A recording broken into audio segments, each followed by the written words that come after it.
There's something about whispering. I think whispering makes people listen carefully. So today I'm going to practice whispering. Today I'm going back to the dream journal. It's golden. Even my hands have a golden hue around it in this light. And when you open it, it's got golden hue to it. Shimmers. Golden shimmers. It's so beautiful. What I love the most about it is that I love that so much. It reminds me of these tarot cards that I have. Oh, I just love that so much. Something about books, touching books, and the sound of the paper. This paper is much different than the paper inside. This page here, I always save for something else. And I start here. You can hear the difference. You can hear there is like a little bit of bumpiness to this paper. It's a very good quality paper. It's a really good quality paper. And look at that beautiful gold shimmer. Oh, it's so beautiful. Oh, I love this book so much. I can't wait to write in it. I've had it a few days, but I've been busy making videos, so I haven't been able to write in it. But every one of those pages, this is going to be the best book of my life, because it's going to be about things that I've done and things that I will do, and then they'll become things that I've done. On this side, I always write what occurred, the past. On this side, I always write the future, the prophecy, and then the days will go back to back. Sometimes I have 2 journals, sometimes 3. Usually I have a past journal, a present day timer, an agenda book, intent, and then I have a prophecy.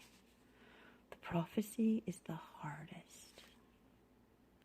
The prophecy journal is the most difficult, and you have to really meditate and get in tune with your dreams and your thinking, because you are writing your future, and you need to put your heart into it.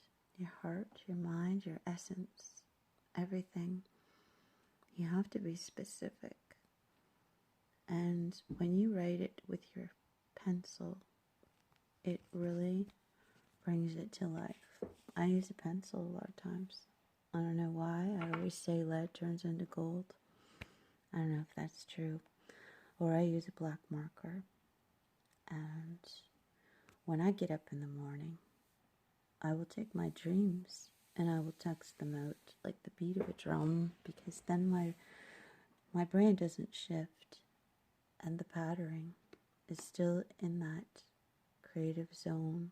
So I can take my dreams, type them out, carry them over here to my book. And that's my little share for today. So what is it about paper that feels so good? Why we like to have that in our hands? You think about paper and the pages, paper between your fingers, paper when you're flipping pages, holding a newspaper, flipping through a magazine, taking money out of your wallet and handing out cash or receiving cash. There is something about paper that digital can't replace.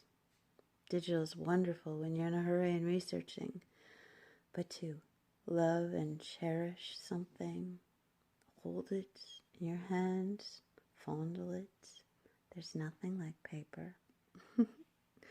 Why do we make paper dolls? Crafts. Paper. I have to put my finger on it. But there is something special about textiles and paper. I don't want to lose paper money. I don't want to lose paper books. And I don't want to lose paper airplanes. And writing my dreams on paper. And paper gets back to the wood pile. Paper's made of wood. Houses are made of wood. But yet they want to change that too. There's something about the acoustics with wood. Instruments are made of wood. Wood, paper, is a medium. It's very unique. I don't know if digital will carry the same frequency, currency, same. It's something to think about. It's a ponder that I have. It's a ponder that I share. Most important, journal.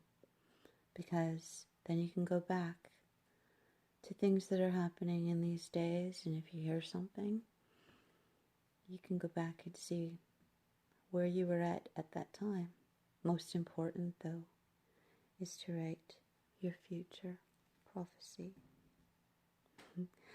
Because what you think, what you vision, and then what you write, they all add together and form.